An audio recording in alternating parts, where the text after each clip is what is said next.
नमस्कार दोस्तों, आज हम आपके पास एक टॉपिक के साथ आए हैं। क्लास 10th का है, चैप्टर 1 केमिस्ट्री सब्जेक्ट का है। केमिकल रिएक्शन एंड इक्वेशन, ये आपके पाठ का नाम है। इस वीडियो में मैं आपको बताऊंगा कि केमिकल रिएक्शन क्या होता है और केमिकल इक्वेशन क्या होता है।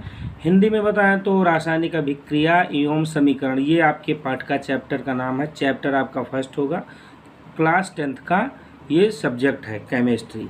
वीडियो आप पूरा देखते हैं तो आपको रासायनिक अभिक्रियाएं और समीकरण के बारे में, इसकी परिभाषाएं और जो है इनका समीकरण क्या होता है बहुत आसानी से समझ जाएंगे। वीडियो आप स्किप नहीं करते हैं तो ये वीडियो आपके लिए बहुत अच्छा होने वाला है। और इस वीडियो में एक चीज़ और है कि इसको हिंदी और इंग्लिश दोनों में बताया गया है। क्योंकि इंग्लिश मीडियम हो या हिंदी मीडियम हो, चीज़ें दोनों की सेम रहती हैं। इंग्लिश मीडियम में वही चीज़ें इंग्लिश में बताई जाती हैं, समझने के लिए हमको हिंदी में ही समझना पड़ता है। और हिंदी मीडियम है तो वो हिंदी में लिखा रहता है और हिंदी में हमें समझना पड़ता है। ये इतना ही दोनों में डिफरेंस होता है। अब हम बात करते हैं class 10th chapter 1 chemistry subject का टॉपिक है केमिकल रिएक्शन एंड इक्वेशन, रासायनिक अभिक्रियाएं एवं समीकरण, ये हमारे पाठ का नाम है। अब यहाँ बात करते हैं, पहले तो इंग्लिश में समझ लेते हैं और उसी चीज़ को फिर हिंदी में समझ लेते हैं। अगर आप CBSE बोर्ड से आप तैयारी कर रहे हैं, पढ़ रहे हैं, तो आप इस चीज़ को समझ लीजिएगा। इसको फिर मैं हिंदी में समझा दूंगा। साथ ही साथ ये आपका हिंदी में लिखा है, ये तो आप खुद भी पढ़ के समझ सकते हैं, लेकिन समझाऊंगा दोनों चीज़ें बहुत आसानी से। तो यहाँ पर जो हमारा क्वेश्चन है, what is a chemical reaction, chemical reaction क्या है, इसको इंग्लिश मीडियम में आप कैसे एक्सप्लेन करेंगे वो चीज़ मैं पहले आपको बता दूं कि the process of interaction of chemicals to form new chemicals. इतनी ही चीज़ों को आपको लिखना है। अगर आप याद कर रहे हैं तो याद करने का आपका जो भी तरीका हो आप उसको याद कर लें, लेकिन याद करने से बेहतर है आप उस चीज़ को, सिर्फ उस लाइन को समझ लें कि इस लाइन में बताया क्या जा रहा है। द प्रोसेस, प्रोसेस मीन्स प्रक्रिया, ऑफ इंटरैक्शन, इंटरैक्शन मतलब परस्पर अभिक्रिया, वह क्रिया या वह प्रक्रिया जिसमें परस्पर कोई अभिक्रिया होती है, ऑफ केमिकल्स, केमिकल्स की कोई परस्पर अभिक्रिया होती है, टू फॉर्म, और एक नया रूप मिल जाता है, न्यू केमिकल्स, और नए केमिकल्स का एक रूप मिल जाता है। ये होगा आपका इसका हिंदी। अब इसको और आसान भाषा में समझें कि परस्पर वह प्रक्रिया जो केमिकल्स का परस्पर अभिक्रिया कर दे और नया केमिकल बनकर कंप्लीट हो जाए, वही हमारा केमिकल रिएक्शन होता है। समझ गए होंगे मैंने क्या बताया। दो चीज़ों को जोड़ दें या दो से अधिक तत्वों को जोड़कर या पदार्थों को जोड़कर एक नया पदार्थ आप बना लें, चाहे या फिर कह सकते हैं केमिकल्स लिखा है यहाँ पर, दो कोई केमिकल्स जोड़ें और तीसरा केमिकल्स आपको प्राप्त हो जाए, वो परस्पर जो अभिक्रिया होती है उसी अभिक्रिया की प्रक्रिया को केमिकल रिएक्शन के नाम से जानते हैं। ये आप समझ गए होंगे। अब हिंदी में बताता हूँ और हिंदी वाला बता दूंगा तो ये दोनों बहुत आसानी से समझ जाएंगे। इंग्लिश मीडियम में ये हो जाएगा, हिंदी मीडियम अगर आप पढ़ रहे हैं तो ये हो जाएगा कि दो या दो से अधिक पदार्थ मिलकर एक या एक से अधिक नए गुणधर्म वाले पदार्थों का निर्माण करते हैं। दोनों में थोड़ा परिभाषा में डिफरेंस है, बट चीज़ें दोनों सेम हैं। इस चीज़ को और क्लियर कर दूंगा तो ये आप बहुत आसानी से समझ जाएंगे। लिखा है कि दो या दो से अधिक पदार्थ, कोई चीज़ आप बना रहे हैं तो उसमें दो पदार्थ या उससे अधिक पदार्थ को आप एक जगह मिला दीजिए, और जो नया उत्पाद आपको मिले, एक मिले उत्पाद या दो मिले, जो प्रोडक्ट आपको प्राप्त हो वो चाहे एक हो या दो हो, और वो जो पदार्थ आपको मिले वो नया गुणधर्म वाला होना चाहिए। तो ऐसी कंडीशन को आप रासायनिक अभिक्रियाएं या रासायनिक अभिक्रिया कहते हैं। अब इसको एग्जाम्पल के द्वारा आप समझ लीजिएगा, फिर आपका कन्फ्यूज़न जो है वो क्लियर हो जाएगा। ये परिभाषा हमने बताया कि ये दो या दो से अधिक पदार्थ, यहाँ पर ये जो हरे डॉट का बनाया गया है और ये लाल डॉट का, तो एच ये हरे वाले को हमने बना दिया है हाइड्रोजन, ये भी हाइड्रोजन है, ये भी हाइड्रोजन है, और ये भी हाइड्रोजन है, ये भी हाइड्रोजन है। तो एक पदार्थ, तो ये देखो दो या दो से अधिक पदार्थ, तो एक पदार्थ तो हमारा ये हो गया इधर वाला, और दूसरा पदार्थ हो गया ये लाल वाला जो हमारा डॉट है, मतलब ये हम ऑक्सीजन मानते हैं O, ये भी O है, ये भी O है। तो हमारा कितने पदार्थ हो गए, हमारे हो गए दो पदार्थ। दो पदार्थों को हमने जोड़ दिया। जोड़ने की प्रक्रिया या जो इंटरेक्शन होता है, इनके अंदर जो अभिक्रिया होती है, परस्पर अभिक्रिया होती है, परस्पर अभिक्रिया होने के बाद एक नया तत्व या नया पदार्थ हमें प्राप्त होता है। अब यहाँ पर देखिए एच हमारा क्या था, ये हरे डॉट वाला क्या था, एच, तो ये भी हमारा एच होगा, और ये भी हरा वाला एच है तो ये भी एच होगा, और ये जो लाल डॉट का है वो O है, तो ये O हो जाएगा। फिर उसके बाद आप यहाँ पर देख लीजिए, ये जो हरा वाला है क्या है, H, और ये भी हरा वाला क्या है, H, और ये हमारा क्या है, वो, ये है वो। अब इसको और सरल समझ लें कि H कितने हैं, 2 हैं, और वो कितना है, 1। यहाँ पर H कितने हैं, 2, वो कितना है, 1।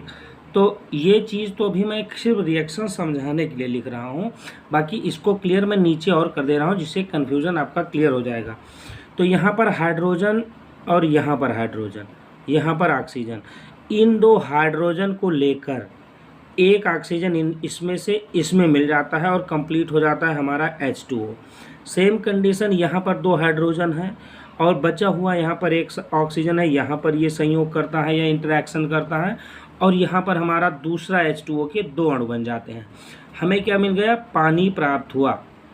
और साथ साथ परिभाषा में हमने ये भी बताया कि एक या एक से अधिक नए गुणधर्म वाले पदार्थों का निर्माण होता है। एक पदार्थ का निर्माण भी हो सकता है और 2 भी पदार्थों का निर्माण हो सकता है। यहाँ पर एक ही पदार्थ हुए हैं लेकिन 2 जगह, क्योंकि यहाँ पर 2 अणु लिया है। अब यहाँ पर आप अभी प्रॉपर नहीं समझेंगे, क्योंकि इसको मैं अभी आपका एक क्वेश्चन में क्लियर करा दूंगा।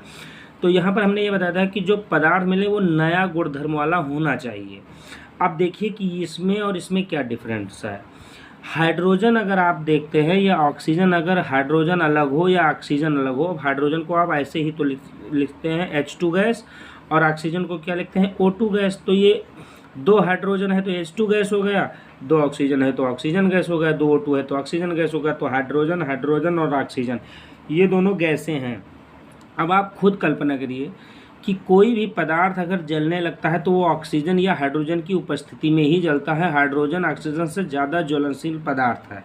इस चीज़ को आप प्रैक्टिकली कर सकते हैं कि अगर कोई मोमबत्ती आप जलाते हैं और उसके ऊपर अचानक आप ग्लास रख दीजिए तो वो मोमबत्ती बुझ जाएगी। इसका मतलब हुआ कि जब तक ऑक्सीजन इस मोमबत्ती को प्राप्त हो रहा है तब तक मोमबत्ती जलेगी। ऑक्सीजन ना मिलने की वजह से, चूँकि आप इसको गिलास के ऊपर से ढक दे रहे हैं, तो ऑक्सीजन वहाँ पर उस कैंडल को नहीं मिल पा रही होगी, तो होगा क्या कि आपका मोमबत्ती बुझ जाएगा।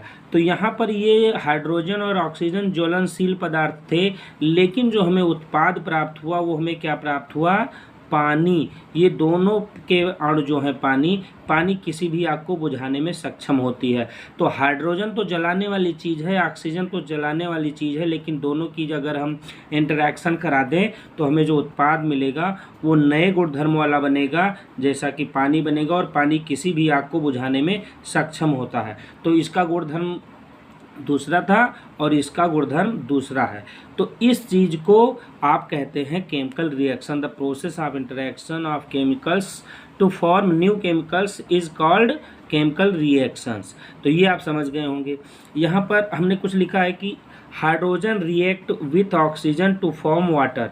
हाइड्रोजन रिएक्ट विथ ऑक्सीजन, जो ये हाइड्रोजन है वो रिएक्ट करता है किसके साथ, ऑक्सीजन के साथ रिएक्ट करता है, और टू फॉर्म, और एक रूप बनता है, उस रूप को हम लोग कहते हैं वाटर, जो यहाँ पर हमने लिख के दिखा दिया।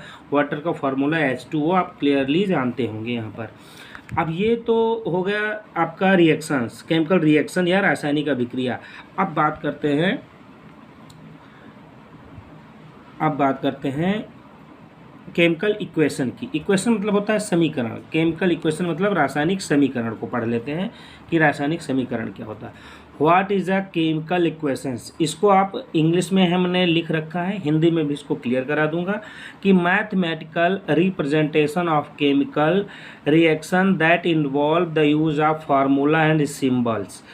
मतलब इसकी हिंदी अगर आपको मैं समझाऊं तो मैथमेटिकल मतलब होता है गणितीय रूप, रिप्रेजेंटेशन माने होता है प्रतिनिधित्व, जो गणितीय रूप प्रतिनिधित्व करता है of chemical reaction, chemical reaction का प्रतिनिधित्व एक गणितीय रूप करता है, दैट इन्वॉल्व, जिसमें रहता है यूज ऑफ फार्मूला यूज किया जाता है और सिंबल यूज किया जाता है। या फिर आप और भी आसानी से समझें कि ये जो हमने हरे में और लाल में जो डॉट रखा था, साधारण भाषा में अगर हम आपको समझाएं कि ये चीज़ें जो हमने लिखी है, यहाँ पर ये हाइड्रोजन माना, ये भी हाइड्रोजन और ये ऑक्सीजन माना, और उसी चीज़ को गणितीय रूप में लिख दें या सिंबल के रूप में प्रयोग करें। मतलब गणितीय रूप या सिंबल रूप, जैसे 2 हमारा एक डिजिट है, ये हमारा मैथमेटिकल हो जाएगा। EH हमारा सिंबल है किस चीज़ का, हाइड्रोजन का, तो ये सिंबॉलिक हो जाएगा।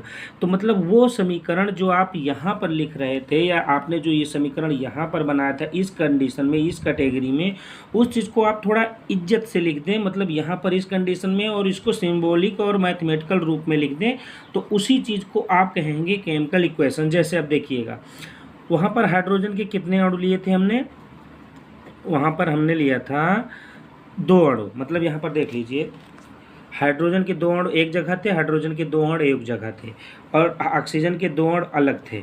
अब यहाँ पर देखिएगा, अब इसी चीज़ को, इक्वेशन को, समीकरण को आप साथ साथ सॉल्व भी करना सीख जाएंगे कि किसी समीकरण को आप कैसे बैलेंस भी करेंगे। अब देखिएगा, यहाँ पर H2 देखिएगा, यहाँ पर है H2 प्लस यहाँ पर क्या है, O, सिर्फ O है। ये हो गया हाइड्रोजन और ये हो गया ऑक्सीजन। इन दोनों ने जब इंटरेक्शन किया या परस्पर अभिक्रिया की तो हमें क्या मिला, H2O। अब आप ये चीज़ ध्यान से देखिएगा, सॉरी यहाँ पर O2 है, यहाँ पर O2 है। अब देखिएगा कि H2 जो यहाँ पर था, तो H2 हाइड्रोजन हो गया, O2 हमारा ऑक्सीजन हो गया। इनके बीच इंटरेक्शन या अभिक्रिया हुई, और अभिक्रिया के फलस्वरूप एक नए प्रोडक्ट का जो प्रोडक्ट आया वो था H2O या जल, पानी आया। अब इसी समीकरण को इक्वेशन कहते हैं। इस वाले समीकरण को, जो ये समीकरण बनकर कंप्लीट हुआ, इसी चीज़ को कहते हैं केमिकल इक्वेशन। वहाँ पर हमने डॉट डॉट रख के दिखाया था, या आप उसको परिभाषा के रूप में ही सिर्फ लिख सकते हैं, और केमिकल इक्वेशन को आप मैथमेटिकल और सिंबॉलिक फार्मूला के रूप में ही यूज़ करेंगे, अदरवाइज आपका गलत होगा। तो यहाँ पर हाइड्रोजन और ऑक्सीजन का जो संयोग हुआ या इंटरेक्शन हुआ तो H2O का निर्माण हुआ। अब आप इस समीकरण को देखिए, संतुलित है या नहीं है। देखिए यहाँ पर H2, हाइड्रोजन के अणु कितने हैं, परमाणु कितने हैं, 2। यहाँ पर हाइड्रोजन का कितना है, 2। ये तो आपका पूरी तरीक़ा से संतुलित है। यहाँ पर ऑक्सीजन के कितने अणु हैं, 2। यहाँ पर ऑक्सीजन कितना है, 1। अब ये संतुलित नहीं है समीकरण, लेकिन बनेगा, वाटर ही बनेगा, पानी ही बनेगा। कैसे बनेगा, आप देखिएगा इसको संतुलित कैसे करेंगे। यहाँ पर देखिए हाइड्रोजन 2, तो हाइड्रोजन 2 हमारा कंप्लीट है। ऑक्सीजन यहाँ पर 2 है, यहाँ पर ऑक्सीजन 1 है। अगर यहाँ पर आप 2 लिखते हैं तो ये हमारा पानी का फार्मूला नहीं होगा, तो ये सेंटेंस, मतलब ये वाला फार्मूला गलत हो जाएगा। लेकिन हमें ऑक्सीजन को 2 करना ही करना है, क्योंकि इसके दोनों तरफ जो हमारे एटम्स होते हैं वह इक्वली होने चाहिए। तो O2 यहाँ पर O2 है, तो अगर हम यहाँ पर 2 लिख दें, ध्यान से देखिएगा, यहाँ पर अगर हम 2 लिख देते हैं तो ऑक्सीजन का एक अणु इस 2 से मल्टीप्लाई होगा, तो क्या हो जाएगा, 2 × 2, तो ये ऑक्सीजन आपका 2 हो जाएगा। हाइड्रोजन पहले से 2 था, लेकिन जैसे ऑक्सीजन 2 से मल्टीप्लाई होगा तो ये हाइड्रोजन भी 2 तो है, तो ये भी 2 से मल्टीप्लाई हो जाएगा। तो हाइड्रोजन कितने हो गए, 4। अब देखिएगा कि अब यहाँ पर हाइड्रोजन 2 है, यहाँ पर 4 हो गया। एक हमने संतुलित किया तो दूसरा आपका असंतुलित हो गया, तो आपका ऑक्सीजन 2 हो गया। ऑक्सीजन हमारा क्लियर हो गया। हाइड्रोजन हमारा यहाँ पर 2 था, यहाँ भी 2 था, लेकिन ऑक्सीजन को संतुलित करते समय ऑक्सीजन तो 2 हो गया, लेकिन हाइड्रोजन हमारा 4 हो जाने के कारण यहाँ भी असंतुलित हो गया। अब हाइड्रोजन सिर्फ 4 है और यहाँ पर हाइड्रोजन कितना है, 2। अगर इसको हम 2 यहाँ पर लिख दें, 2 यहाँ पर लिख दें तो 2 दूनी 4, हाइड्रोजन यहाँ भी 4, हाइड्रोजन यहाँ भी 4, ऑक्सीजन यहाँ भी 2 और ऑक्सीजन यहाँ भी 2 हो गया। अब देखिएगा ऊपर वाले को और ध्यान से दोनों देखिएगा, दोनों दिखाई दे रहा होगा। फिलहाल मैं पहले इसको क्लियर कर दूं। हाइड्रोजन के 2 अलग अलग और हाइड्रोजन के 2 अलग अलग, तो इसका मतलब हुआ हाइड्रोजन 2-2 का जोड़ा है, लेकिन टोटल है कितना, 4। तो जो मैंने यहाँ पर आपको बताया कि ये देख लीजिए, हाइड्रोजन 2H2 है, हो गया 2H2, यहाँ पर भी हमने 2H2 लिख दिया। और ऑक्सीजन OO तो O2 है सिर्फ, तो यहाँ पर भी हमने O2 ही लिखा है। और जो हमें उत्पाद मिला था H2O का एक अणु यहाँ पर और H2O का एक अणु यहाँ पर, कितने अणु मिले थे, 2, तो पानी का हमें 2 अणु यहाँ भी प्राप्त हो गया। ऐसी ही कंडीशन को हम लोग कहते हैं केमिकल इक्वेशन। और जो ऊपर हमने डॉट वाला बताया वो था हमारा केमिकल रिएक्शन। ये समझ गए होंगे बहुत आसानी से। और ये जो दोनों पदार्थ हैं, एक हाइड्रोजन गैस और ऑक्सीजन गैस, इंग्लिश वाले में इसको रिएक्टेंट्स बोलते हैं, और जो हमें उत्पाद प्राप्त होता है उसको प्रोडक्ट बोलते हैं। हिंदी में इस वाले को रिएक्टेंट को कहते हैं अभिकारक और इसको कहते हैं उत्पाद। या तो आप इसको बहुत आसानी से परिभाषित कर सकते हैं कि जब दो या दो से अधिक अभिकारक कोई परस्पर अभिक्रिया करके नए उत्पाद देते हैं उसको केमिकल रिएक्शन कहते हैं, और उसी केमिकल रिएक्शन को हम सिंबॉलिक या मैथमेटिकल या सिंबल फार्मूले के द्वारा प्रदर्शित कर दें, उसी चीज़ को हम लोग केमिकल इक्वेशन के नाम से जानते हैं। ये आप समझ गए होंगे। और ये जो हमने ये जो एटॉम या जो इनकी संख्या थी उनको हमने बैलेंस क्यों किया, क्योंकि बैलेंस करने से ही उनका वज़न निर्धारित हो पाता है, क्योंकि हाइड्रोजन यहाँ पर 4 है तो यहाँ पर 4 होना चाहिए, अदरवाइज असंतुलित हो जाएगा।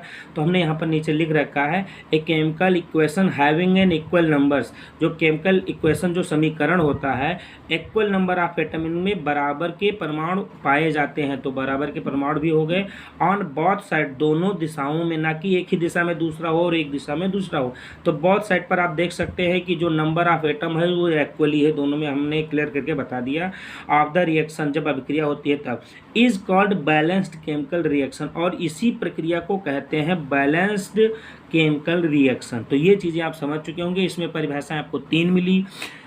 एक तो what is a chemical reaction या रासायनिक अभिक्रिया क्या है, what is chemical equation, Hindi में बोलें तो आपकी रासायनिक समीकरण क्या है, और तीसरा बैलेंस केमिकल रिएक्शन या संतुलित रासायनिक अभिक्रिया क्या होती है। तो ये सारी चीज़ें मैंने आपको इस वीडियो में क्लियर करा दी। अगर आपको वीडियो अच्छा लगा हो तो चैनल को सब्सक्राइब कर लें, दोस्तों के साथ शेयर करें, ऐसी ही वीडियो आपको मिलती रहेगी। धन्यवाद। जय हिंद, जय भारत।